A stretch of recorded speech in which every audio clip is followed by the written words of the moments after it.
भक्ति में सबसे बड़ी बाधा क्या है? आपका भजन नष्ट कब होता है? जब आपको किसी में दोष दिखने लगता है। और आपके भजन का फल क्या है? आपको दोषी में भी गुण दिखने लग जाए, यह आपके भजन का फल है। अत्यंत दोषी व्यक्ति, जिसके 100 लोगों ने आपसे बुराई कर दी, और वो व्यक्ति आपके सामने आए तो आपको उसमें भी गुण दिख जाए, ये स्वभाव पता किसका है? ठाकुर जी का है। हमसे ज्यादा अधम कोई नहीं, हमसे ज्यादा दोषी कोई नहीं, लेकिन हम जब भी ठाकुर जी के सामने जाते हैं वो हमारे दोष नहीं देखते हैं। हरि जी मोरे अब गुण चित ना धरो, हरि जी मोरे अब गुण चित ना धरो। ठाकुर जी अवगुण देखते भी नहीं। अगर ठाकुर जी का स्वभाव मेरे आपके जैसा होता अवगुण देखने का, तो सिद्धि विनायक मंदिर के कपाट कभी नहीं खुलते। गणेश जी बंद करके बैठ जाते, बोले ये योग्य ही नहीं है मेरे सामने खड़े होने के, नहीं दूंगा मैं दर्शन। यदि ठाकुर जी हमारे आपके जैसे स्वभाव के होते तो पंडरीनाथ भगवान के कभी दर्शन नहीं होते। हम मानव हैं, हमको दोष ही दिखता है, और वो भगवान है, वो अत्यंत दोषियों में भी गुण देखते हैं। पूतना मारने के लिए आई थी। अहो वकीयम स्तनकालकूटम जिघांक्षया पाययदाप्यसाध्वी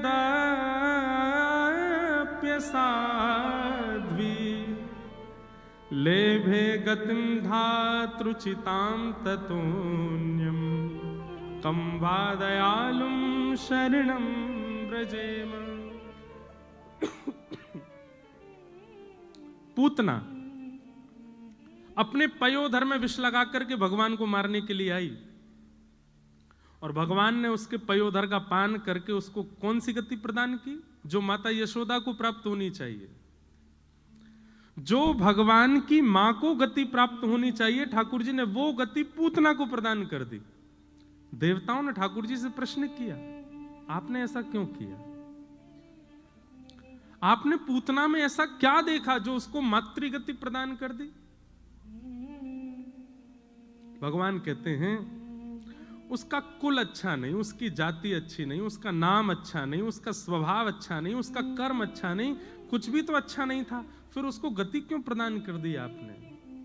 तो भगवान कहते हैं उसकी मारने का तरीका हमको अच्छा लगा। जैसे मां पयोधर पिलाती है, ऐसे पयोधर पिला के मारने आई थी, इसलिए हमको अच्छा लगा। देखो कैसे हैं ठाकुर जी, वो अत्यंत दोषी में भी गुण देखते हैं, और हम अत्यंत गुणवान में भी दोष देखते हैं। इसमें दोष क्या है? इसमें कमी क्या है? इसमें बुराइयां क्या है? इसकी गलतियां क्या है? और यही हमारे भजन का सारा फल नष्ट हो जाता है।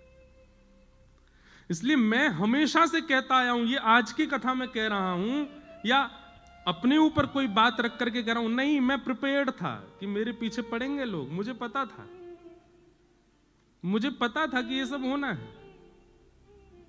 क्योंकि मैं कथा कहता हूं, और कथा कह नहीं रहा हूं, आपको नहीं सुना रहा हूं, मुझे स्वयं को भी सुनाता हूं। और सत्य बता रहे, ये 10 वर्ष की कथा ही मुझे पिछले 10 दिनों से जिवा रही थी, मेरी ही कथा, कि मैं प्रसन्न हूं, मैं आनंद में हूं, मैं संभला हुआ हूं, मुझे कोई दिक्कत नहीं।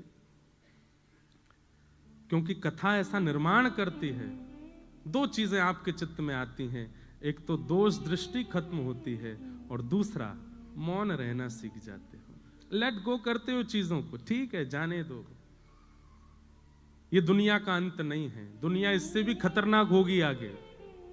हम व्यास मंच से बैठ करके कह रहे हैं इससे भी ज्यादा खतरनाक होगी मेरे लिए, आपके लिए, पर आपका उद्देश्य दुनिया है ही नहीं, आपका उद्देश्य दुनिया की प्रसन्नता है ही नहीं, आपका उद्देश्य ये है। इसलिए दुनिया क्या कहे उसकी चिंता मत कीजिएगा, कौन अच्छा कर रहा है कौन बुरा कर रहा है चिंता मत कीजिएगा, अपना समय व्यर्थ मत करो, भजन करो, ठाकुर जी के जीवन उनकी प्राप्ति में लग जाओ आगे।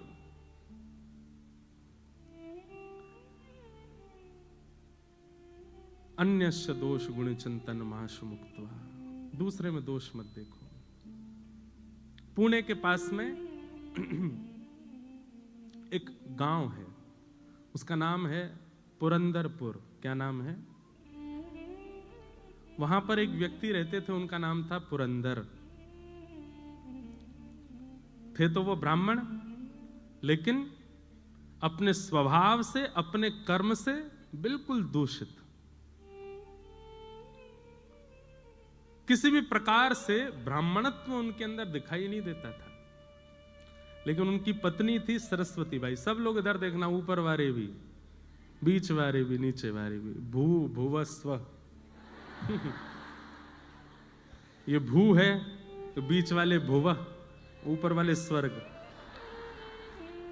हम पता नहीं कहां वैकुंठ ये वैकुंठ है। हाँ, वैकुंठ ही तो है। व्यासपीठ वैकुंठ है, क्योंकि तीनों को देख रही है। भू को भी देख रही है, भुवः को भी देख रही है, स्वर्ग को भी देख रही है। बहुत ध्यान से सुनिएगा, बड़ी प्यारी कथा है, मुझे बहुत प्रिय लगती है। और अब तो ये विराजमान है मंच पर, तो इन्हीं का ही प्रसंग चलने वाला है। श्री ज्ञानेश्वर महाराज, ज्ञानेश्वर माउली, जिनको महाराष्ट्र में सब लोग मां कहते हैं, यही मां है। और संत श्री तुकाराम जी महाराज, इन दोनों, पूरी दुनिया इनका कीर्तन करती है, ठाकुर जी का, जय जय राम कृष्ण हरि। पर ठाकुर जी इन दोनों का कीर्तन करते हैं, ज्ञानेश्वर माउली। ज्ञानोबा तुकाराम, ज्ञानोबा तुकाराम, ज्ञानोबा तुकाराम, इनका कीर्तन ठाकुर जी करते हैं। हमारे इष्ट भगवान हैं और भगवान के इष्ट भक्त हैं। ठाकुर जी के इष्ट हैं ये। ठाकुर जी भक्तों को अपना इष्ट मानते हैं। अनुब्रजाम में हम नित्यम पूये ये तन्य रेणु भी। कितना सुंदर भाव कहते हैं ठाकुर जी कि मैं अपने भक्तों के पीछे कैसे चलता हूं, जैसे गैया के पीछे बछड़ा चलता है, उसकी रज में सना हुआ, उसकी रज में लिपा हुआ, ऐसे मैं अपने भक्तों के पीछे पीछे चलता हूं। ज्ञानोबा तुकाराम, भक्ति काल के सबसे पहले भक्त भारत के श्री ज्ञानेश्वर माउली, और भक्ति शतक के एक प्रकार से विश्राम श्रेणी में भक्त जो हुए, उनमें श्री तुकाराम जी। तो संपूर्ण भक्त इनके बीच में आ जाते हैं, इसलिए ठाकुर जी इन दोनों का कीर्तन करते हैं, ज्ञानोबा तुकाराम। तो इन्हीं बीच में एक भक्त हुए, उनका नाम था पुरंदर, पर वो भक्त नहीं थे, महासंसारी व्यक्ति। बहुत ध्यान से सुनना है। पुणे के पास में व्यापार करते थे, दुकान थी उनकी। उनकी पत्नी का नाम था सरस्वती बाई। क्या नाम था? कंजूस एक नंबर के थे। मैं कभी कभी कथा में एक बात कहता हूं कि व्यक्ति यदि संसारी है और घोर संसारी है, तो भी कभी कभी ठाकुर जी की कृपा उस पर हो जाती है। ये बिचले जो होते हैं ना, भक्त भी हैं संसारी भी हैं, उन पर ठाकुर जी कई बार दृष्टि कम करते हैं। या तो पूर्ण रूपेण भक्त हो या पूर्ण रूपेण संसारी हो। संसार प्रिय लगता है तो पूरे पूरे संसार के हो जाओ, ठाकुर जी प्रिय लगते हैं तो पूरे पूरे ठाकुर जी के हो जाओ। तो पुरंदर जी जो थे, ये पूरे पूरे संसारी थे, लेकिन इनकी पत्नी परम भक्त सरस्वती बाई। भगवान ने मन में विचार किया, न दान करता है, न पुण्य करता है, न किसी भी प्रकार की कोई सेवा करता है, बस ये पूरे दिन व्यापार करता है, धन कमाने में इसकी रुचि है, इस पर मुझको कृपा करनी है। न जाने कौन से गुण पर दयानिधि रीझ जाते हैं, कौन से भाव पर रीझ जाए, क्या पता ठाकुर जी का। अच्छा, एक बात और मैं स्पष्ट कर दूं, महासंसारी तो है, महासंसारी है, लेकिन वैष्णव अपराध से बचा हुआ है, तो ठाकुर जी कृपा होगी। लेकिन महासंसारी है और वैष्णव अपराध भी करता है, तो ठाकुर जी कृपा नहीं होगी। ठीक है, संसार के विषय भोग विलास आदि सब में संलिप्त है, लेकिन अभी तक वैष्णव अपराध नहीं बना है उससे, तो हो सकता है कि ठाकुर जी की उस पर कृपा हो जाए। बंधुओं, भक्तों को किसी से नहीं डरना चाहिए सिवाय एक के, वैष्णव अपराध। कभी किसी भक्त का अपराध ना हो जाए, किसी वैष्णव का अपराध ना हो जाए, किसी भगवत स्वरूप वाले का आपसे अपराध ना बन जाए, बस इससे डरिएगा और कुछ नहीं। हम तो हमेशा कथा में कहे ठाकुर जी की भोग में कोई कटौती हो जाए चलेगा, ठाकुर जी के श्रृंगार में दिक्कत हो जाए चलेगा, ठाकुर जी की सेवा में दिक्कत हो चलेगा, पर ठाकुर जी का नाम गाने वाले किसी की सेवा में कभी कोई अपराध मत करिएगा, वो अपराध है, उससे ठाकुर जी क्षमा नहीं करते। तो पुरंदर दास जी जो थे, इनसे वैष्णव अपराध नहीं हुआ था अभी तक, लेकिन ये महासंसारी थे। एक बार ठाकुर जी के मन में आया कि मुझे इन पर कृपा करनी है, और किस लिए कृपा करनी है, क्योंकि पत्नी परम भक्ता है। तो ठाकुर जी एक दीनहीन से ब्राह्मण बनके, यही पंडरीनाथ भगवान दीनहीन से ब्राह्मण बनके पहुंच गए, और पहुंच करके पुरंदर दास जी की दुकान पर जाके खड़े हो गए। पुरंदर दास जी बोले, कहो क्या चाहिए? सेठ जी, कुछ नहीं चाहिए, मैं तो एक गरीब ब्राह्मण हूं, मेरी बेटी विवाह के योग्य हो गई है, उसका विवाह करना है, पर जो वर पक्ष के लोग हैं उन्होंने कुछ मांगे रखी हैं, वैसा विवाह नहीं होगा तो विवाह टूट जाएगा, आप कृपा करके मेरी थोड़ी सहायता कर दो, मैं धीरे धीरे आपका कर्जा चुका दूंगा। पुरंदरदास जी बोले, तुमको पूरी नगरी में मैं ही मिलाऊं मांगने के लिए, कहीं और चले जाओ, किसी और से मांग लो। नहीं नहीं नहीं, आपके रूप से ऐसा लगता है आप बड़े दयावान हो, आप जल्दी कृपा कर दोगे, आप ही दे दो, कुछ दे दो मुझे। पुरंदरदास जी अपनी कुर्ता दिखा, देखो मेरा कुर्ता यहाँ से फट रहा है, मेरी धोती फट रही है, मेरी बैठने वाली जो गलीचा है वो भी फटा हुआ है, मेरे खुद की हालत ऐसी खराब है, मैं तुम्हारी सेवा कैसे करूं? नहीं नहीं महाराज, आप चाहेंगे तो सब हो जाएगा, मेरी थोड़ी कृपा कर दो, मुझे थोड़ा सा धन दे दो। पुरंदरदास जी बार बार अपने सेवकों को कहें, इसको भगाओ यहां से, इसको भेजो यहां से, ये मांग रहा है, मैं मुझ में देना नहीं चाहता इसको। सब लोग इधर देखिएगा, ध्यान से सुनिएगा। लेकिन ठाकुर जी हट कर लें तो कौन समझा सके? यहां दुनिया के लोग जिद पे अड़ जाते हैं तो नाक में दम हो जाता है, ठाकुर जी अगर जिद कर लें दुनिया बनाने वाले, तो उनको कौन समझाए? ठाकुर जी तो वहीं बैठ गए दुकान के बाहर ही, बोले जाऊंगा तो आपसे लेके ही जाऊंगा और कहीं नहीं जाऊंगा, और नहीं तो मेरी बेटी का ब्याह टूटेगा, उसका जो अपराध होगा वो आपको लगेगा। पुरंदर बोले, ये कोई बात है? जान ना पहचान, एक तो मुझसे पैसा मांग रहे हो, ऊपर से मेरे को दोष भी दे रहे हो। बोले दे दीजिए ना, आप सब कर सकते हैं। तो पुरंदरदास जी बोले, चलो एक काम करते हैं। बोले क्या? तुम मुझे कोई अमूल्य वस्तु दे दो और उसके बदले में तुम्हें पैसे दे दूंगा, और तुम्हारा अता पता तो कुछ है नहीं, कहीं तुम भाग गए पैसा लेके, तो अपनी कोई मूल्यवान वस्तु मुझे दे दो और मुझसे पैसा लेकर के चले जाओ, और जब तुम्हारा ब्याह हो जाए, चुकाने लायक स्थिति हो जाए, तुम वस्तु मुझसे वापस ले लेना, पैसे मुझे दे देना। घनघोर कंजूसाई की पराकाष्ठा, दे ही नहीं सकते बिना किसी प्रयोजन के। ठाकुर जी बोले, मेरे पास तो कुछ भी नहीं है, मैं कहां से लेके आऊं? बोले तो भैया देखो, अब मैं राजी हो गया हूं। हाँ भाई, नगर के लोग इकट्ठे कर लिए, देखो मैं इनको देने को तैयार हूं, पर मैंने एक शर्त रखी है, ये अपनी कोई वस्तु मुझे दे दें, बदले में पैसा ले जाएं, बेटी का ब्याह कर लें, जब चुकाने की स्थिति हो तब वापस अपनी सामग्री लेके मुझे पैसा दे जाएं, कोई बुराई है? संसार के लोग बोले, नहीं नहीं बिल्कुल ठीक है भैया, इतना तो करना चाहिए। ठीक है भैया, मैं जाता हूं, कुछ लेकर के आता हूं, लेकिन भैया ये भगवान हैं, इनकी चतुराई के आगे किसी की नहीं चलती। ठाकुर जी बोले, मैं अभी आता हूं कुछ लेकर के। बोले हाँ जाओ, लेके आओ। भगवान सीधे पुरंदर दास के घर पहुंच गए। घर में सरस्वती बाई बैठी थी, द्वार पर आकर के रोने लगे, गिरने लगे, सिर पटकने लगे। सरस्वती बाई तो परम भक्त थी, उसके अंदर तो दया आ गई, दौड़ करके आई, अरे अरे महाराज जी क्या कर रहे हो आप ऐसी स्थिति क्यों हो गई, इतने विचलित क्यों हो रहे हो, क्या बात है बताइए। पूरी बात बताइए। मेरी बेटी का ब्याह है, मैं पैसे लेने आपके पति के पास गया हूं, उन्होंने देने से बिल्कुल मना कर दिया। मैं दूसरी जगह गया, वहां भी मना कर दिया। मैं तीसरी जगह गया, मैं पूरे नगर में घूम गया, लेकिन फिर ठाकुर जी एक बात बोले, ये नहीं कहा आपके पति, ये कहा एक राजी हो गया देने को, लेकिन उसने कहा है बदले में कोई वस्तु दो और पैसा ले जाओ। मैं कहां से कोई वस्तु दूं? मेरी बेटी का ब्याह है, कुछ कृपा करो, आप कोई वस्तु मुझको दे दो। सरस्वती बाई बोली कि मेरे पति इतने कंजूस हैं कि मेरे सारे गहने भी तिजोरी में रखते हैं, मैं क्या दूं आपको? लेकिन भक्त का एक स्वभाव होता है, वो किसी के नेत्रों के आंसू देख करके पिघल जाता है। संत हृदय नवनीत समाना, संत का हृदय, भक्त का हृदय मक्खन के जैसा होता है, दूसरे के ताप से पिघल जाता है।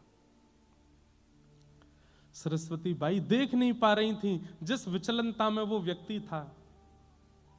अपनी नाक में केवल एक कांटा जैसा पहना था सोने का, तुरंत उसको निकाल करके कहा मेरे पास में यही है और कुछ भी नहीं है, अगर इससे आपकी बेटी का ब्याह तो नहीं हो पाएगा पर थोड़ी सहायता तो हो जाएगी, मैं ये आपको दे देती हूं, आप ले जाओ। भगवान बड़े प्रसन्न हो गए, जय हो जय हो, ठीक है, ऐसी थोड़े थोड़े बूंद से ही सागर भर जाएगा, गागर भर जाएगा, आपने थोड़ा दे दिया, कोई और दे देगा, लाइए दे दीजिए। नाक का वो सामग्री उतार करके दे दी। ठाकुर जी लेकर के सीधे पुरंदर दास के पास ही पहुंचे। तुमने कहा था कि कोई वस्तु दे दो, उसके बदले तुम पैसा दोगे, लो वस्तु, लाओ पैसा दो। पुरंदर दास ने जैसे ही देखा, ये तो मेरी पत्नी का ही नाक का कांटा है, तुम कहां से लाए? बोले इससे तुमको क्या, तुमने कहा था कि वस्तु दो और धन ले जाओ, वस्तु दे दी, अब धन दे दो। भैया ठाकुर जी जैसा स्क्रिप्ट राइटर नहीं देखा मैंने। आपकी बंबई नगरी में एक से एक राइटर होंगे, एक से एक प्रोड्यूसर, डायरेक्टर, स्क्रिप्ट राइटर होंगे, पर ठाकुर जी जैसा कोई नहीं है। हम आप सबकी स्क्रिप्ट इतनी खतरनाक लिख रखी है उन्होंने, कल क्या हो जाए पता नहीं, कुछ पता नहीं है, कब कहां किसके कैसे मोड़ देते हैं। जय हो। ये डायरेक्टर हैं, ये प्रोड्यूसर हैं, लेकिन जैसे वो एक होता है ना, ये तो चलो स्क्रिप्ट वगैरह इन्होंने लिखी, डायरेक्ट आदि इन्होंने की, पर कई बार एक्टर को अपने परफॉर्मेंस देने में थोड़ी दिक्कत होती होगी, तो एक अब मेरे को पता नहीं है इतना ज्यादा, पर बीच कोई सहायक डायरेक्टर भी होता है ना, वो आके समझा दे तुम ऐसा करोगे तो भक्तजन जो है ये सहायक डायरेक्टर हैं, ये आकर के संभालते हैं। बोले घबराओ नहीं, ठाकुर जी ने स्क्रिप्ट भले ही खतरनाक लिखी है लेकिन तुम कर सकते हो। इन भक्तों के चरित्र से हमको एक बल मिल जाता है, हमको एक राह मिल जाती है, हमको थोड़ा संबल मिल जाता है, और हम अपनी जीवन की इस मूवी में अच्छा निर्वहन कर लेते हैं। लिखा ठाकुर जी नहीं है सब कुछ, ईच एंड एवरीथिंग, सब कुछ। तो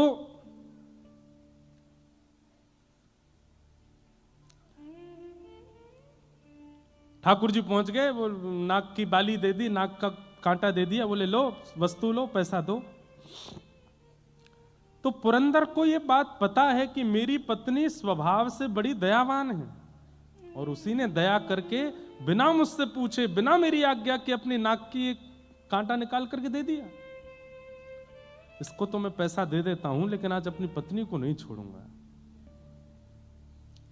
भगवान को जितना जरूरत थी उतना पुरंदर दास ने दे दिया, और उस नाक के कांटे को अपनी तिजोरी में रख के ताला लगा करके, और दुकान में जो काम करते थे सबसे कहा आप सबकी छुट्टी है, जाओ। सेठ जी अभी तो समय हुआ नहीं, नहीं आज जाओ।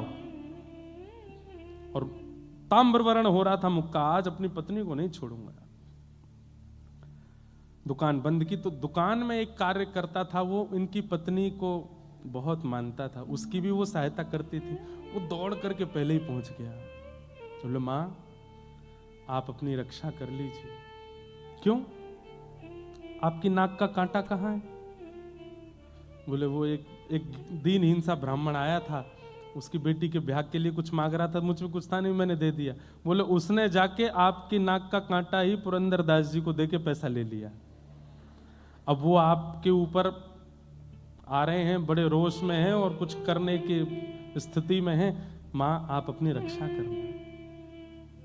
सरस्वती बाई घबरा गई। घर में चित्र लगा था श्री पंडरीनाथ भगवान का, चरणों में प्रणाम किया। मैंने कुछ अपराध नहीं किया, केवल वैष्णव भक्ति की सेवा की, और उसके फल में अगर पतिदेव मारने के लिए आ रहे हैं तो मैं अपने पति को रोष युक्त नहीं देख सकती। मैं पतिव्रता नारी हूं, मैं अपने पति को सदा प्रसन्न मुद्रा में देखना चाहती हूं, मैं अपने पति को सदा आनंद मुद्रा में देखना चाहती हूं। वो उठा करके मुझ पर कुछ प्रहार करें, ये उनका राक्षस स्वरूप मैं देख नहीं पाऊंगी, मुझसे देखा नहीं जाएगा। लेकिन वो मानेंगे नहीं, वो आकर के मुझ पर प्रहार करेंगे, मैं उनको उस रूप में नहीं देखना चाहती। इसलिए पंडरीनाथ, आत्महत्या करना वैसे तो महापाप की श्रेणी में आता है, पाप नहीं महापाप। 2000 वर्ष के लिए नरक योनि और कितने हजार वर्षों के लिए प्रेत योनि प्राप्त होती है उसको, जो इस प्रकार से आत्महत्या करे। आत्महत्या करना वैसे तो महापाप है, पर मैं अपने पति को इतने रोष में नहीं देख सकती, इसलिए मैं आत्महत्या कर रही हूं। और विष लेकर के अपने मुख की ओर जैसे ही लेने लगी, नेत्रों से आंसू, सामने पंडरीनाथ भगवान का चित्र है और बार बार कह रही है, पंडरीनाथ मुझे क्षमा कर देना, मुझसे अपराध, मैंने अपराध नहीं किया, लेकिन मैं अपने पति को ऐसे नहीं देख सकती। जैसे ही विषपान करने लगी, इतनी खन्न से आवाज हुई, ऊपर से ठाकुर जी के चित्रपट के पास से ही वो नाग का कांटा आकर के कटोरी में गिरा, और जैसे ही वो कांटा कटोरी में आकर के गिरा, इतने में ही पति का आना हुआ। पति ने आकर के किवाड़ बंद करी, ढूंढने लगा कोई सामग्री मिले मुझे, और कुछ हाथ में लेकर के खड़ा हो गया सामने। ए सरस्वती बाई जी, तेरे नाक का कांटा कहां है, जल्दी दिखा मुझे। उसने तुरंत कटोरी में जो विष था उसमें हाथ डाल करके निकाला और दिखा दिया, बोले ये है। पुरंदरदास बोले इधर दिखा, देख करके देखा तो वही कांटा था। बोले असंभव, ये हो ही नहीं सकता, ये तो मैं अपनी तिजोरी में रख करके ताला लगा करके आया हूं, तेरे पास कैसे आ गया। रुक, यहीं रुक, मैं अभी आता हूं। दौड़ करके अपनी दुकान पर फिर से गए, दुकान खोल करके तिजोरी खोल करके देखा तो कांटा वहां नहीं था। लौट करके आए, ये कैसा जादू सीख के आई है तू, वो कांटा मेरे पास मैंने बंद करके रखा, तेरे पास दोबारा कैसे आया, और ये सब व्यवस्था कैसे बनी, मुझे जल्दी बता। नेत्र भर गए आंसुओं से और चरण पकड़ करके बोली, सब पंडरीनाथ की कृपा है। एक विरक्त एक परम ब्राह्मण मेरे द्वार पर आके रोने लगा, मैंने उसको दिया, मुझे पता चला कि उसने वो कांटा जाके आपको दिया और आप रोष में मुझे मारने आ रहे हैं। मैं आपको उस रूप में नहीं देखना चाहती थी, इसलिए विषपान कर रही थी, पंडरीनाथ के सामने रो रही थी कि हे पंडरीनाथ, मैं अपने पति को ऐसे नहीं देख सकती, मैं आत्महत्या कर रही हूं। उसी समय पता नहीं कहां से ये कटोरी में गिर गया। मुझे तो ऐसा लगता है वो ब्राह्मण कोई और नहीं थे, वो साक्षात पंडरीनाथ ही थे। मुझे और आपको अपने चरणों में लगाने के लिए, स्वीकार करने के लिए, अंगीकार करने के लिए ये पूरी लीला की थी। पुरंदरदास के नेत्र बंद हो गए और वो छवि दिखने लगी, कैसे मेरी दुकान पर आकर के बार बार कह रहे थे कि धन दे दो, मेरी बेटी का ब्याह है, उसके लिए थोड़ी सेवा कर दो। वो स्वरूप बार बार दिखे, और जो वृद्ध ब्राह्मण का स्वरूप था वो नेत्रों में अब वृद्ध ब्राह्मण नहीं दिख रहा है, सांवरे सलोने ठाकुर जी ही दिख रहे हैं कि वही द्वार पर खड़े थे, वही मांग रहे थे, वही बार बार जिद कर रहे थे। पुरंदरदास रोने लगा, पत्नी का हाथ पकड़ा, देवी अभी चलो। बोले कहां? बोले पंढरपुर चलो। उसी समय अपनी पत्नी के साथ घर बार सब छोड़ करके पंढरपुर चले गए, और ईंट पर खड़े हुए अपनी भुजा पर हाथ रख करके श्री पंडरीनाथ भगवान के सामने जाकर के पुरंदरदास ने अपने जीवन का शेष समय ठाकुर जी को अर्पित कर दिया। ठाकुर जी के जीवन के अर्पित हो गए। कान पकड़ के क्षमा मांगी, नाथ मुझे क्षमा कर दो, मैंने अपराध किया। और पुरंदरदास जी का फिर नियम हो गया, हर दिन जाते और ठाकुर जी से केवल क्षमा मांग करके ये कहते, मुझे दंड दीजिए, मुझे दंड दीजिए। जितना मेरी दृष्टि में मुझे समझ में आया, अधिक भी हो सकते हैं। भगवान से पीड़ा दो लोगों ने मांगी है, या तो द्वापर युग में कुंती ने मांगी है, या कलयुग में पुरंदरदास ने मांगी है। ठाकुर जी से पीड़ा मांगी। वहां कुंती भगवान से कहती है कि नाथ मेरे जीवन में पीड़ा दे दीजिए, दुख दे दीजिए, दारिद्र्य दे दीजिए, कष्ट दे दीजिए। और यहां पुरंदरदास नित्य पंडरीनाथ भगवान से कहते हैं कि मुझे कष्ट दे दीजिए, दुख दे दीजिए। क्यों? क्योंकि मैंने आपके रूप को नहीं पहचाना, आपके स्वरूप को नहीं जाना। नित्य ठाकुर जी से प्रार्थना करते। एक दिन ठाकुर जी प्रसन्न होकर प्रकट हो गए और प्रकट होकर के बोले, ए पुरंदरदास, क्या रोज कहता है कि मुझे कष्ट दे दो, मुझे दंड दे दो। बोले, प्रभु जब तक दंड नहीं दोगे मेरे हृदय को शांति नहीं मिलेगी। बंधुओं, ये भी एक वैष्णव का स्वरूप है। बहुत ध्यान से सुनिएगा। गलती करने के बाद अपने अपराध का बोध तो सबको हो जाता है, पर अपराध बोध में ठाकुर जी से प्रार्थना करना कि इस अपराध का थोड़ा दंड मुझे दीजिए, ये वैष्णव ही कर सकता है। संसारी व्यक्ति तो भागेगा, मैंने कुछ नहीं किया, और किया तो क्या, मैंने स्वीकार कर लिया, अब मुझे दंड नहीं मिलना चाहिए, अब मुझे पीड़ा नहीं मिलनी चाहिए। पर वैष्णव तो उसके प्रति दंड मांगता है कि मुझे दंड दीजिए। हमारे वृंदावन की भोरी सखी गाती हैं, ऐसो दुख दीजो ही अमार, ऐसो दुख दीजो ही, बिन पद कंज छटा दृग देखे, बिन पद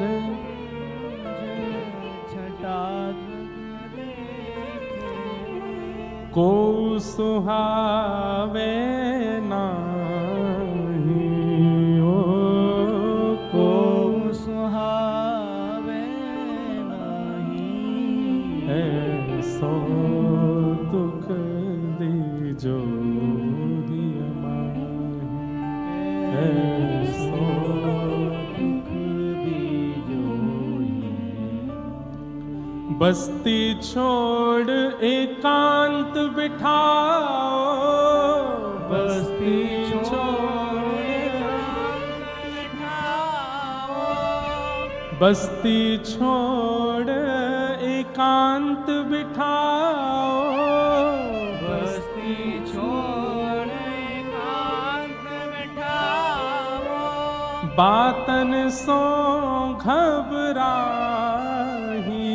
हो, बातन सो घबराही, भोरी ऐसे दुख बिन प्यारी, भोरी ऐसी दुख बिन प्यारी, जीवन व्यर्थ गवाही, ऐसो दुख दीजो ही अमार, ऐसो दुख दीजो ही अमार। वैष्णव यदि कभी कुछ कर देता है ना, उसे शांति नहीं मिलती तब तक जब तक वो ठाकुर जी से प्रार्थना ना कर ले कि मुझे दंड दीजिए नाथ, मुझसे गलती हुई है, मुझसे अपराध हुआ है।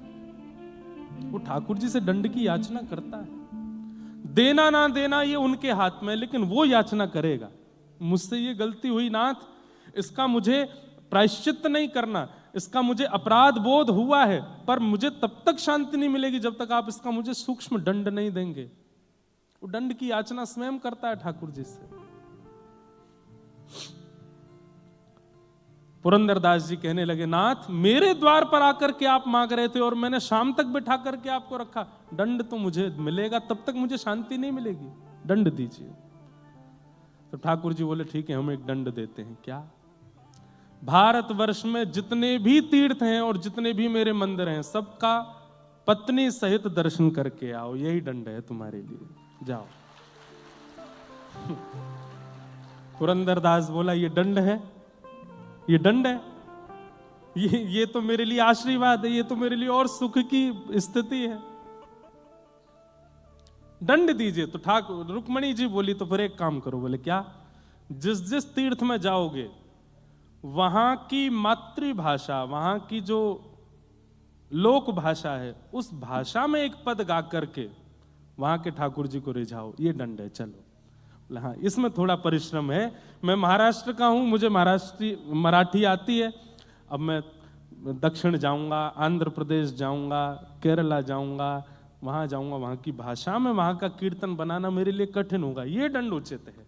और ये दंड पंडरीनाथ भगवान ने, इसको कहते हैं उत्सव दंड। उत्सव भी हो रहा था, दंड भी हो रहा था। अपनी पत्नी के साथ भारत के एक एक तीर्थ में गए और वहां की भाषा में जाकर के पुरंदर दास जी ने कीर्तन गाया, ठाकुर जी को रिझाया। ऐसे हमारे श्री पंडरीनाथ हैं। ये किसको कैसे, कहां से, किस भाव से स्वीकार कर लेते हैं भगवान जाने। और इनका दंड भी ऐसा होता है जैसे किसी को रुई के डंडा से मारा हो। कितने डंडे पड़े? 100 डंडे पड़े, पर डंडा रुई का था। ऐसे तो ये दंड देते हैं। इसलिए भैया इनके सन्मुख हो जाओ, संसार से ज्यादा मतलब रखो नहीं। हमारे ऊपर तो एक आरोप और लग गया है, दुनिया को बोला मोह माया से दूर, खुद की ऐसा ब्याह किया। हमने कहा भैया, किसी ने आकर के हमसे आज तक ये नहीं पूछा कि आप ठाकुर जी का उत्सव करते हो, उसमें कितना खर्चा होता है। आप इतनी बड़ी बड़ी कथाएं करते हैं, अपनी जेब से कितना कुछ कर देते हैं, कभी कोई नहीं आया पूछने के लिए। हमारे लाल जी का उत्सव होने वाला, बरसाना आके देखना, कोई नहीं पूछेगा। वहां तो हमारी जेब फटफटा जाती है, तब कोई नहीं पूछेगा। लेकिन भाई संसार के लोग बड़े संसारी ही हैं भैया, सबको प्रणाम है, ज्यादा हमें कुछ कहना वेना है नहीं। प्रसन्न रहो, लेना ना देना, मगन रहना, आनंद में रहो। लाल जी का ब्याहुला है 11 से 15 जनवरी तक। हमारी प्रार्थना बंबई वालों के लिए, हम आ गए, अब आप आना ठाकुर जी के उत्सव में। हम देखो सुनो, एक बात और, बुला तो रहे हैं लेकिन अपनी व्यवस्था आप करवा लेना, क्योंकि वहां जगह बची नहीं है। हमने पंडाल वंडाल तो खूब बड़े बड़े कर दिए हैं, सब कुछ करने का प्रयास किया है अच्छे से। रहने खाने की, भोजन की व्यवस्था भी सबकी कर रहे हैं, पर रहने की व्यवस्था बरसाना में तो कुछ बचा नहीं है। आसपास भी अगर कहीं मिल जाए तो आप लोग, लेकिन आना जरूर। अपने ब्याह में हम क्या बुलाते हैं आपको। वो तो हमारे, सही बता रहा हूं, मेरे बस का नहीं था। मैं तो केवल वहां कठपुतली की तरह था, बैठ जाओ, उठ जाओ, खा लो, पी लो, ये करो। अब मेरा अधिकार जिसमें है उसमें मैं आपको बुला रहा हूं। मेरे लाल जी का उत्सव है, हम बुला रहे हैं, सब लोग आइएगा। खूब भाव से पधारिए, खूब आनंद से, और खूब सहयोग भी वहां पर कीजिएगा। लग रहा हो कि भाई भंडारे में खूब लोग बैठे हैं तो स्वयं ही परोसने लगना। लग रहा है कि कोई व्यवस्था बनानी है तो स्वयं ही अपने आप से ही बनवा लेना। हमें तो घबराहट अब लाल जी के ब्याह की ज्यादा है कि सब ठीक से हो जाए, सब आनंद से हो जाए। लाला को राधा गिरधर लाल बनने वाले हैं, हमको तो उसकी ज्यादा चिंता हो रही है। मुझे दुनिया से नहीं कोई काम, मुझे दुनिया से नहीं कोई काम, ओ मैं तो रटू राधा राधा नाम, मैं तो रटू राधा राधा नाम। तापत्रय विनाशाय श्री कृष्णाय वयम् यं प्रव्रजन्तमनुपेतुमपेतकृत्यम् द्वैपायनो विरह कातर्या जुहाव पुत्रेति तन्मयतया तरवो भिनेन्दु तं सर्वभूत हृदयं मुनिमानतोऽस्मि। सच्चिदानंद रूपाय। भगवान के 3 प्रकार के रूप बताए गए, सत्य, चैतन्य और आनंद। 3 प्रकार के कर्म बताए गए, विश्वोत्पत्त्यादि हेतवे, और 3 गुण बताए, तापत्रय विनाशाय। ऐसे श्री कृष्णाय, हम सब ऐसे श्री कृष्ण को वयम नमः प्रणाम करते हैं। भगवान के 3 रूप, स्वरूप ठाकुर जी के अनेक हैं। जाकी रही भावना जैसी, प्रभु मूरत देखी तिन तैसी। जिसकी जैसी भावना है वैसे ठाकुर जी उसके स्वरूप में आते हैं। आपके महाराष्ट्र में पंढरपुर में पंडरीनाथ विट्ठल भगवान बन के विराजमान है। दक्षिण में आप चले जाओगे, गुरुवायूर में ठाकुर जी छोटे कन्हैया के रूप में विराजमान हैं। उडुपी कृष्ण, वहाँ के स्वरूप अलग हैं। पद्मनाभ में ठाकुर जी का अलग स्वरूप है। श्रीरंगम में ठाकुर जी का अलग स्वरूप है। श्रीनाथ जी में ठाकुर जी का अलग स्वरूप है। द्वारिका में अलग स्वरूप है। बद्रीनाथ में अलग स्वरूप है। ठाकुर जी के स्वरूप अनेक हैं, पर अनेक स्वरूपों में ठाकुर जी मूल रूप से 3 ही रूप वाले हैं, सत्य, चैतन्य और आनंद। सबसे पहला, ठाकुर जी सत्य हैं। एक बात बहुत ध्यान से सुनिएगा, ये 3 प्रकार की धारणा है जो प्रत्येक भक्त के अंदर अपने ठाकुर जी के प्रति होनी चाहिए। बहुत ध्यान से सुनिए। आप लड्डू गोपाल की सेवा करते हैं, आप मुरली मनोहर ठाकुर जी की सेवा करते हैं, आप चित्रपट के ठाकुर जी की सेवा करते हैं, आप श्रीनाथ जी की सेवा करते हैं। ये 3 प्रकार की धारणा आपके चित्त में होनी चाहिए। अपने ठाकुर जी के प्रति सत्य भाव, सत्य। मुझे दुनिया को सफाई देने की आवश्यकता नहीं, ये सब जानते हैं और इनको पता है। इसके बाद किसी और को पता हो ये आवश्यक नहीं। अब मेरे अंदर तो बार बार पद ही आते हैं। मैं तो गोविंद रा गुण गासूं, राणा जी रूठे तो मने काय करसी। मैं तो गोविंद रा गुण गासूं, राणा जी रूठे तो। हम गोविंद का गुण गा रहे हैं, अब दुनिया से हमको क्या। ये राणा कौन है? ये सब संसार के लोग ही राणा हैं। राणा भेजा विष का प्याला, पीकर मीरा नाची रहे। हमको संसार को बहुत सफाइयां देना आवश्यक नहीं। हमारे ठाकुर जी को पता है, वो राजी रहें, बस उनका राजी होना आवश्यक है। तो वो सत्य हैं और वो जानते हैं कि क्या सत्य है। इसलिए ठाकुर जी को सत्य स्वरूप मानो। हां, एक भक्त का ये कॉन्फिडेंशियल होना चाहिए कि ऐसी कोई क्रिया ना हो जो ठाकुर जी को नहीं पता है। आपने ठाकुर जी से साझा नहीं की और आप उस क्रिया में प्रवेश कर गए, ठाकुर जी कहेंगे तैने तो मोती छुपाए लियो, अब कहा हुए को। अपनी प्रत्येक क्रिया, अपने प्रत्येक व्यवहार, अपने प्रत्येक स्थिति आपके ठाकुर जी को पता हो। बाकी संसार को तो बता भी दोगे, वो तो उसमें भी 4 बात निकाल लेंगे। मैं तो गोविंद रा गुण गासूं। एक बात बंधुओं कहूं, चाहे मानसिक रूप से, चाहे व्यवहारिक रूप से, चाहे आर्थिक रूप से, चाहे शारीरिक रूप से किसी की भी पीड़ा है, कोई पीड़ा से बच नहीं रहा है, यह बात निश्चित है। किसी को मानसिक पीड़ा है, किसी को शारीरिक पीड़ा है, किसी को आर्थिक पीड़ा है, किसी को संबंधों की पीड़ा है, किसी को संसार के दोषों की पीड़ा है। सब पीड़ा में है। पीड़ा निवृत्ति की कथा ही है। कथा ही आपको उस पीड़ा से बचा सकती है, उस पीड़ा से आपको आनंद दे सकती है। उसमें भी अगर आप भक्त चरित्र कहो तो मीराबाई के पदों को गाया कीजिए एकांत में बैठ करके।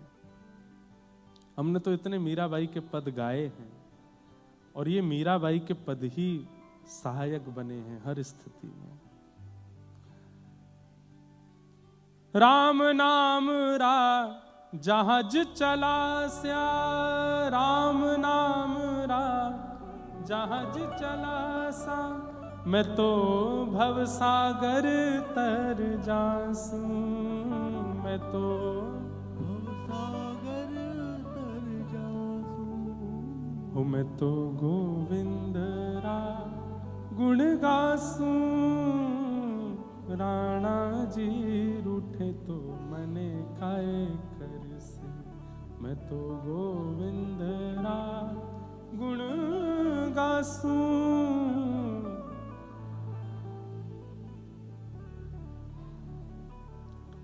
यह संसार बाढ़ का कांटा, यह संसार बाढ़ का कांटा, मैं या संगत नहीं जासू, मैं या संगत नहीं जासू। मीरा के प्रभु गिरधर नागर, मीरा के प्रभु गिरधर नागर, मीरा के प्रभु गिरधर नागर, मीरा के प्रभु गिरधर नागर। मैं तो हरस हरस गुण गासू, मैं तो हरस हरस गुण गासू। मैं तो गोविंद रा गुण गासू, राणा जी रूठे तो मने काए करसी, मैं तो गोविंद रा गुण गासू। राणा जी रूठे। भैया नारायण कवच याद कर लीजिए, राम रक्षा स्तोत्र याद कर लीजिए, गजेंद्र मोक्ष याद कर लीजिए, क्योंकि विषम परिस्थिति में इनके पाठ से ही आपके चित्त को शांति मिलने वाली है। परंतु एक बात और कह दूं, मीराबाई के पद याद कर लीजिए। राम रक्षा स्तोत्र है या आदित्य हृदय स्तोत्र है या नारायण कवच है, ये तो आप आसन पर बैठ करके शुद्ध अवस्था में नेत्र बंद करके गाएंगे, पाठ करेंगे। परंतु चलते फिरते उठते बैठते मीराबाई के पद गाने हैं। गाड़ी चला रहे हो तब भी मीराबाई के पद गाओ, बैठे हो तब भी मीराबाई के पद गाओ, लेटे हो तब भी मीराबाई के पद गाओ, खा रहे हो तब भी 22 के पदों को गाओ। आपको अपना कष्ट बहुत सूक्ष्म लगने लगेगा। 22 कितनी प्रसन्न हृदया हैं कि अपनी ऐसी विषम परिस्थिति में ऐसे पद गा रही हैं। हमारा कष्ट क्या उनके आगे, कुछ भी नहीं। इसलिए 22 के पद गाया करो। नित्य अपने ठाकुर जी को अगर प्रसन्न करना है तो 22 के पद सुनाया करो उसी भाव से। तो भगवान सत्य हैं, उनको कॉन्फिडेंशियल अपने पास रखो। इनको सब पता है, मुझे सबकी आवश्यकता नहीं। सत्य। दूसरा, ठाकुर जी को चैतन्य मानो, जड़ नहीं। ठाकुर जी जड़ नहीं है, ठाकुर जी पाषाण नहीं है। ठाकुर जी के प्रति धातु बुद्धि मत रखो। ठाकुर जी चैतन्य है। चैतन्य मतलब मेरे आपके जैसे ही हैं। उनके प्रति चैतन्य बुद्धि रखनी पड़ेगी। उन्हें सब पता है, वो सब जानते हैं, उन्हें सब अनुभव होता है। ये विश्वास आपको अपने चित्त में रखना पड़ेगा। आपकी बंबई की बलिहारी, यहां तो सर्दी है ही नहीं। हमारे यहां पूछो, एयरपोर्ट पर फ्लाइट उतारने में भी पायलट को लग रही है रनवे है कहाँ, दिख ही नहीं रहा। इतना कोहरा, इतनी ठंड, इतनी सर्दी, और इस बार तो बहुत ही ज्यादा है। यहाँ तो हम आए सुबह तो एसी चल रहे थे कमरों में, अद्भुत है। परंतु परिस्थिति अनुसार अपने ठाकुर जी की सेवा करना उसी भाव से, जैसा मौसम है, जैसा अनुकूल है। सर्दियों में ठाकुर जी को ऊनी वस्त्र पहनाने हैं, ठाकुर जी के आगे सिगड़ी सिद्ध करनी है, ठाकुर जी को हेना का इत्र लगाना है, ठाकुर जी के कान ढके होने चाहिए, ज़्यादा चुभने वाले और बहुत पतले वस्त्र ठाकुर जी को धारण नहीं कराने हैं। इन सब का विचार तभी आप कर सकोगे जब ठाकुर जी के प्रति चैतन्य बुद्धि रखोगे। अगर उनके प्रति आपकी धातु बुद्धि है, उनके प्रति पाषाण बुद्धि है, तो आप ठाकुर जी को कुछ भी पहनाओगे, कुछ भी खिलाओगे। लेकिन उनके प्रति आपकी चेतन, जैसे सामान्य सी बात है, माँ अपने पुत्र के प्रति, उसको सिखाना नहीं पड़ता, वो अपने आप सीख जाती है। रो रहा है, माँ को पता चल जाता है इसके कान में दर्द हो रहा होगा, इसको भूख लग रही होगी, इसको प्यास लग रही होगी, इसको नींद आ रही होगी। कैसे पता चल जाता है माँ को? अभी तो जन्म दिया आपने, आपको कैसे पता? वो तो बोल भी नहीं रहा, तो आपको कैसे पता कि उसको क्या हो रहा है? क्योंकि आप मन, बुद्धि, आत्मा सबसे उसको अपना मान चुके हो और आपके चित्त में ये भावना है कि ये चैतन्य है। इसलिए उसकी प्रत्येक प्रतिक्रिया आपको संकेत कर देती है कि मेरी ये आवश्यकता है, इसको पूरी करो। और मां करती है और वो शांत भी हो जाता है। ठाकुर जी के प्रति हम लोग असमंजस में क्यों रह जाते हैं? क्योंकि कहीं ना कहीं सूक्ष्म बुद्धि में ये भाव आ जाता है कि है तो ये धातु ही, है तो ये पाषाण ही, और पाषाण बुद्धि आते ही आपकी सेवा में दोष आने लगता है। आज तक भी अगर पाषाण बुद्धि रखिए तो अब मत रखिए, अब सुधार कर लीजिए। अब उनके प्रति वही बुद्धि रखो, वही भाव रखो जो एक चैतन्य व्यक्ति के प्रति होता है। सेवा अपने आप होने लगेगी। तो ये 3 धारणा मैं बता रहा हूं जो प्रत्येक भक्त के चित्त में होनी चाहिए। पहली, सत्य ठाकुर जी के प्रति। दूसरा, चैतन्य, ठाकुर जी चैतन्य है। और तीसरा, ठाकुर जी आनंद। अच्छा, एक बात,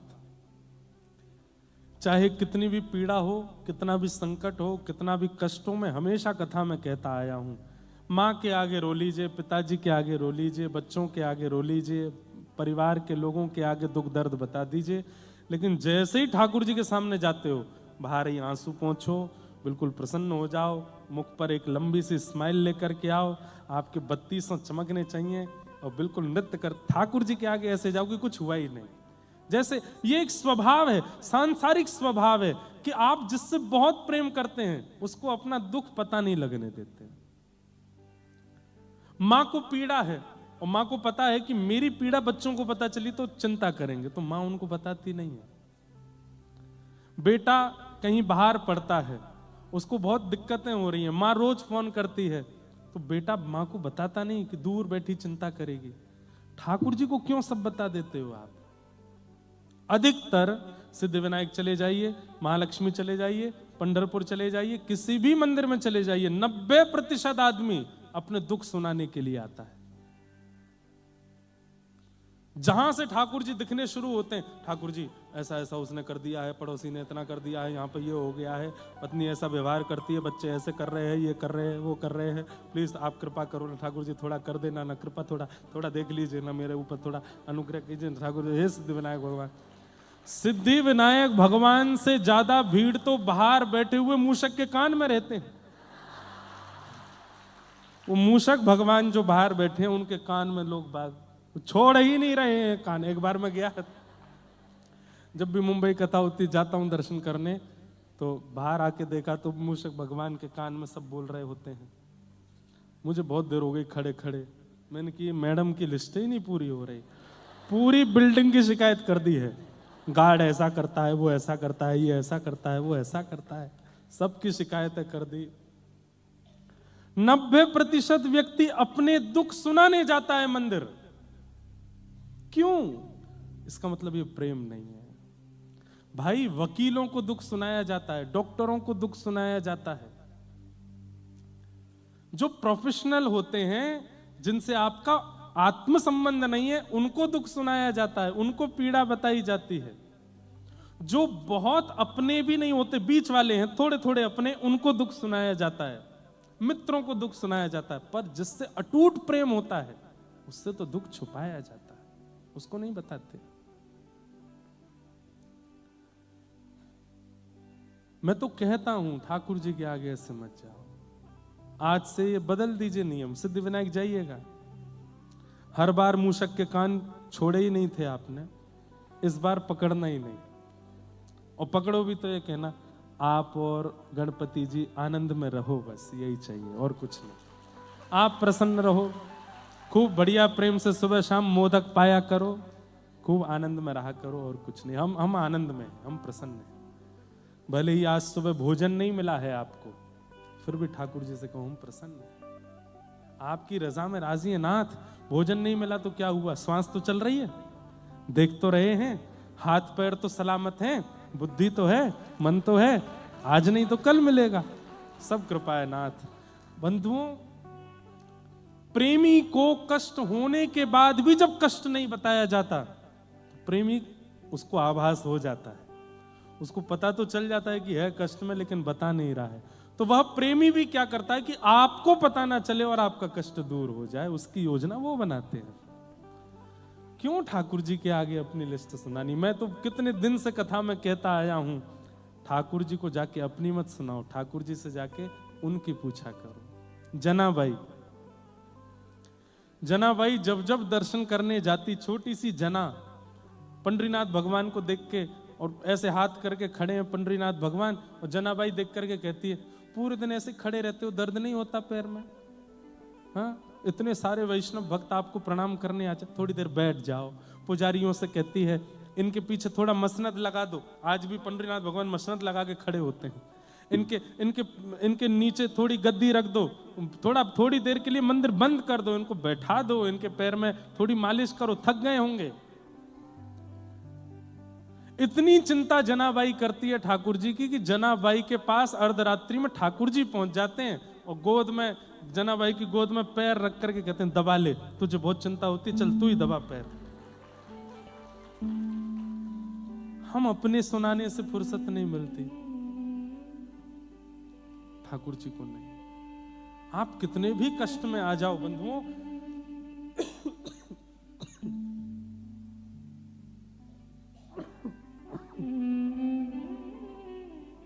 मत कहिए। मुझे बहुत लोगों ने बहुत कुछ कहा, ऐसा करो, ऐसा करो, ये करो, वो करो। हमने कि लाल जी बैठे हैं हमारे, सब आनंद है, क्या कितनी क्रियाएं करूं? अरे आज तक ठाकुर जी ने प्रसन्न रखा, यदि एक थोड़ी सी अपवाद रूपी थोड़ी पीड़ा अगर दे भी दी तो मैं इतना विचलित हो जाऊं कि मैं ठाकुर जी के आगे जाकर रोने लगूं? नहीं, प्रसन्न रहना है, यह भी जीवन का एक अंग है, दिया है ठाकुर जी ने। हर परिस्थिति को प्रसाद मान करके स्वीकार करो, और प्रसाद पाया जाता है, छोड़ा नहीं जाता, उसको स्वीकार करो। बंधुओं, ठाकुर जी कई बार विषम परिस्थिति देख करके परखते हैं आपको कि देखूं तो सही अब विचलित होगा कि नहीं। यानी पूरी दुनिया कथा सुना दे, एक बार या की परीक्षा लेके तो देखो, ये कैसी स्थिति में पास हुए फेल हुए ये हम नहीं जानते, ये ठाकुर जी की जिम्मेवारी है। पर अपने को प्रसन्न रहना है, अपने को आनंद में रहना, अपने को चिंता नहीं करनी। ठाकुर जी है ना हमारे साथ, सब मंगल में करेंगे, सब आनंद करेंगे। अपनी पीड़ा मत सुनाओ, ठाकुर जी से पूछो, आप तो राजी हो ना, आप प्रसन्न हो ना, बस। और ये बुद्धि कब आएगी? जब आपके चित्त में ठाकुर जी के प्रति आनंद भावना, सत्य, चैतन्य और आनंद, ये तीसरी स्थिति हर भक्ति पथिक को अपने जीवन में लानी है। आनंद, चाहे जितनी पीड़ा में हो, गुरु और गोविंद के सामने जब जाओ तब नाचते हुए जाओ, तब उत्सव मनाते हुए जाओ, तब नृत्य करते हुए जाओ। कोई पीड़ा नहीं है हमें, हम प्रसन्न हैं।